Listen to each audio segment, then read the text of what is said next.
欢迎收听2月26号的迦南之声，我是世界牧师平安。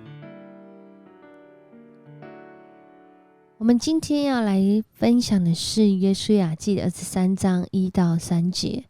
约书亚记的23章1到3节，在今天的经文当中，约书亚已经年纪老迈，而在这个年纪老迈的尾声，他召集了全体的以色列人，包括这些长老、首领、审判官和官长，如同过去摩西当他要离世之前，他也召集了当时的以色列人。约书亚在这里召集以色列人，要对他们说什么呢？今天他所说话的内容的开头，也是我们要来 RPG 要来祷告的经文，在约书亚记的23章3节。耶和华你们的神因你们的缘故，向那些国所行的一切事，你们亲眼看见了，因那为你们征战的是耶和华你们的神。为我们征战的是我们的神，是我们的上帝。他为我们的缘故，让我们能够来亲眼见证他的作为。这是约书亚他们所经历的。回顾约书亚记，从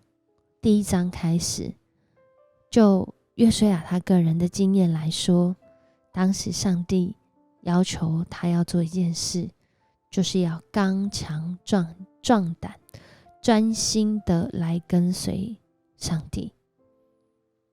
从那个时候开始，一路上我们如果有在一起圣经共读，或者是以迦南之声的这个进度为我们灵修的话，我们真的是与这些以色列人，与约书亚一同看见了上帝如何帮助以色列人征战得胜，得地为业。上帝用有时候人难以想透的方式，甚至很多疑惑的方式，在带领我们征战得胜，得地为业。约书亚所带领的以色列人，就在这个过程当中，因着一心顺服，他们才能够来得着，因为他们相信上帝亲自为他们征战。当然在这个过程当中，我们如果有读约书亚记，我们其实清楚的知道，这里面人也有软弱的时候，人也有失败的时候，甚至人有不理解疑惑的时候，但是这群以色列人，他们仍然定义要来跟随这位上帝，不是因为他们非常的勇敢，非常的刚强，非常的怎么样，而是因为他们相信上帝愿意来顺服，即使在那个软弱、失败、不知道前面道路怎么走的时刻，他们都看见上帝亲自为他们征战。这也是你我再一次在现在今天的迦南之声当中，回顾我们自己的人生道路，你有看见上帝如何帮助你、拯救你、扶持你、激励你吗？如今是再次来数算恩典的时刻，我们从约书亚记一直看到现在，真的是有好几次上帝施行神迹奇事，让以色列人能够征战得胜。如今也是再次确认心志的时刻，约书亚来到了他的晚年，他召集以色列人，有很清楚的目的，是要他们专心一致的来跟随上帝。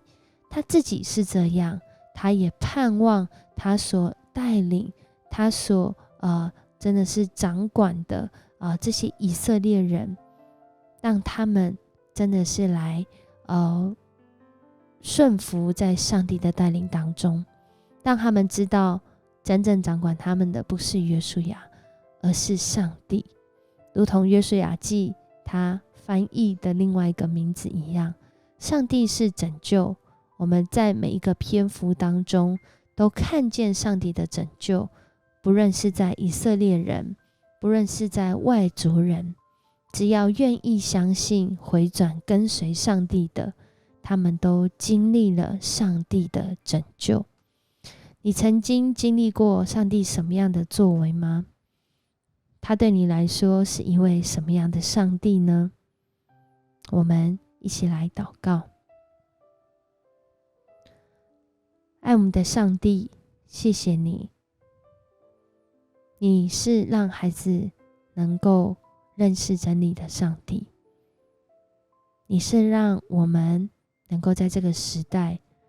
有可靠、可信靠、可倚靠、可完全的靠上的上帝。在这个世界的变化当中，不论是疫情，不论是一些国防外交，或者是现在我们看见的欧洲，甚至有许多的地方有这些战争的隐忧。主啊，你是为我们征战的上帝，你是施行神迹的上帝，你是让我们在不确定、不明白，甚至充满疑惑的时候，主啊，你已经为我们征战。我们要来依靠你，我们要来听你的话语，我们要来活出主你话语的心意。主，谢谢你，你过去为以色列人，为约书亚来征战，如今你也继续的为我们来征战，因为我们是属你的百姓，你是我们的上帝。为此，我们再次向你献上感恩，谢谢你完全带领我们，让我们在主你的应许中有平安，有十足的平安。我们这样祷告，奉主耶稣的名求，阿们。谢谢你收听今天的迦南之声，愿上帝赐福你，也有像约书亚和迦勒的心志，也像这个时候的以色列人，能够来数算上帝的恩典在你的生命当中。我是思谦牧师，我们下次见。